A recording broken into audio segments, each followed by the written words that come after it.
Hello everyone, welcome back. So today we're going for the explanation of the poem Wind written by Subramania Bharati.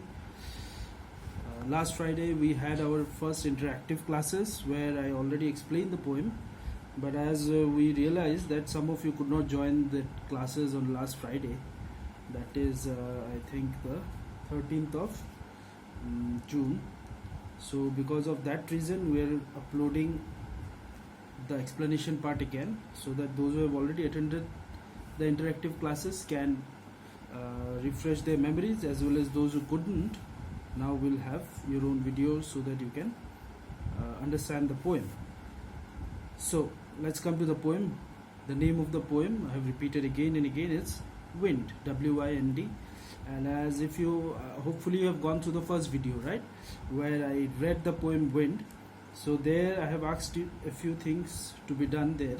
First is to look at the form of the poem and to divide the poem into two parts, okay, according to our understanding and what the poet is trying to say.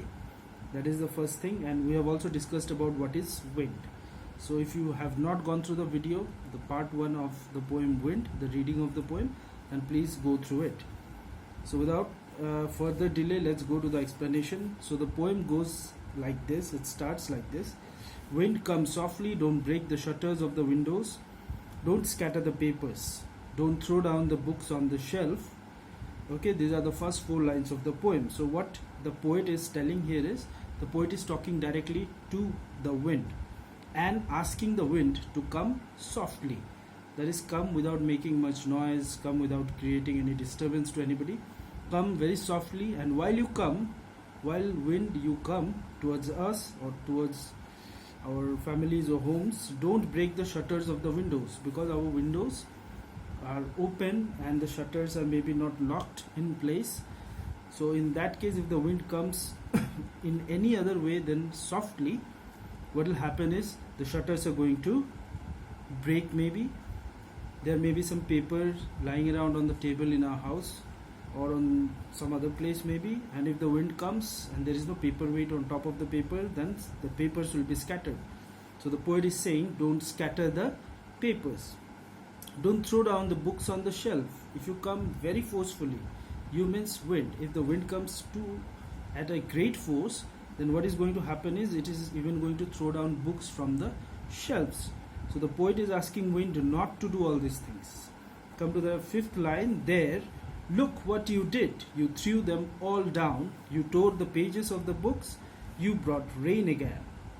So, in spite of all these requests that the poet has made to the wind, what does the wind do? The wind does exactly the opposite. It does not listen to anything the poet has requested it to do. So, the wind has torn down the pages of the books, and when the wind comes, we can see that the wind brings clouds. When clouds come, the clouds bring rain, right? Most of the time if you have clouds, you will find that rain is falling after some time of the arrival of the clouds. So pages of the books have been torn and rain has been brought. And then the poet says, you are very clever at poking fun at weaklings, frail crumbling houses, crumbling doors, crumbling rafters, crumbling wood, crumbling bodies, crumbling lives, crumbling hearts. The wind god winnows and crushes them all. These are the next 4, let's call it 5 lines, because one line is half. So next 5 lines. So after these 5 lines, we are going to divide the poem into 2 parts. Okay, this is we have read till now, we have read till the first part. So let's look at the explanation of these last 5 lines. So now again, as the poem started, the poet is talking directly to the wind. Here also we see that the poet is again talking to wind directly, as if the wind is a person. But is the wind a person? Have you ever met wind on the roads? Have you met wind anywhere for that matter? You have not, because wind is an inanimate object. It's not even right to call it an object.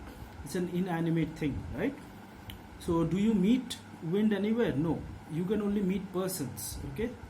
But you cannot meet wind, because wind is not a person. So this is a poetic device, and the name of this poetic device is personification. I have already mentioned it in the first video, but still, the poetic device, it's called personification. Personification means when we, or whenever we write a poem, we can treat an object, suppose a tree, which is a living thing, but it is not a person. So whenever we treat a thing as a person, so when we treat a thing as a person, what will we do? For example, let's take the glass. This glass cannot talk back, but if I start talking to the glass, hey glass, how are you, what are you doing, I will not get any reply, right? But what I'm doing right now is personifying the glass, treating it as a human being, okay, ascribing or putting human qualities to the glass. That is personification. So this part, this brings us to the end of the first part. Last 5 lines means that the poet is simply telling the wind that because the wind did not listen to the poet, whatever request was made earlier.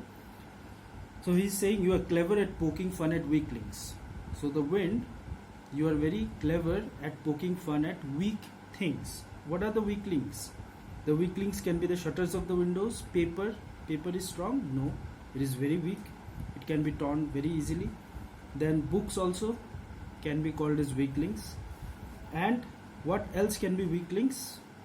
Else, the things mentioned here are crumbling houses, crumbling doors, crumbling rafters, crumbling wood, crumbling bodies, crumbling lives, and crumbling hearts. That is, houses which have become old, doors which have become old, even the roof, that is rafters, which have become old. Then crumbling wood. Maybe the house was built of wood many years ago, and with time the wood is going to become weak. Crumbling bodies, people who are sick or who are not very strong, babies, okay, they are powerless against the wind. Then crumbling lives, even some grown-up people who are, again, like I would say, sick or tired of life, they are also not able to face wind. And lastly, crumbling hearts, people whose hearts are weak, that is, people who are not so much courageous, okay, who are a bit scary type, who are scared. So this brings us to the end of the first part. Come to the second part. He won't do what you tell him, so come, let's build strong homes. Let's join the doors firmly. Practice to form the body. So why we have made this into the second part is because now the poet is not talking to the wind anymore. The poet is right now talking to us, the readers of the poem. Okay, so that's why I asked everyone to divide the poem into 2 parts. The first part where the poet is talking to the wind directly, right, where he is addressing the wind as a person, and the second part where after the wind has not listened to anything the poet has asked it to do, the poet talks to the readers that yes, wind is not listening to me, so we have to do something because the wind is not going to listen to us. And he says what we should do is, according to the poet,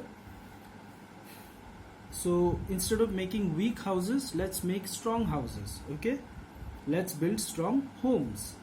Let's also join the doors firmly. Let's make the doors, the crumbling doors we talked about earlier, let's join them firmly. Practice to form the body. If our body is weak, then let us also practice to make our body strong so that we can face wind. Then, and make the heart steadfast. And if your heart is weak, you have to strengthen your heart. You have to show more courage. Then what will happen is, do this and the wind will be friends with us. The wind blows out weak fires. So if we do all these things, make our heart strong, make our body strong, if we make strong houses, if we join the doors firmly, then what will happen is the wind will become our friend, because one strong person becomes a friend of another strong persons, right? Similarly, weak persons will become friends with another weak person. So when you become strong, wind itself is strong, so wind will become your friend. The wind blows out weak fires. Now if you have seen this, any fire which is outside, if the starting of the fire is very weak, small, the flame is very small, then if the wind blows too hard or too fast or too strongly, what will happen is the fire will blow up, right? It will not burn. But if the fire is strong, the poet says, last three lines, come look at the last third line. He makes strong fires roar and flourish. His friendship is good, we praise him every day. So the poet here is saying, just like a weak fire will be extinguished by the wind, similarly a strong fire will be helped by the wind, so that the fire can grow bigger and stronger. So we have to keep that fire inside us burning, so that whenever we face wind, rather than the wind making us weak, it makes us stronger, gives us more power to face the wind. And friendship of wind is always good. So the poet says his friendship is good and we praise him every day, don't we? Because we know how strong wind is, right? So the tendency for us is to pray to the wind god, right?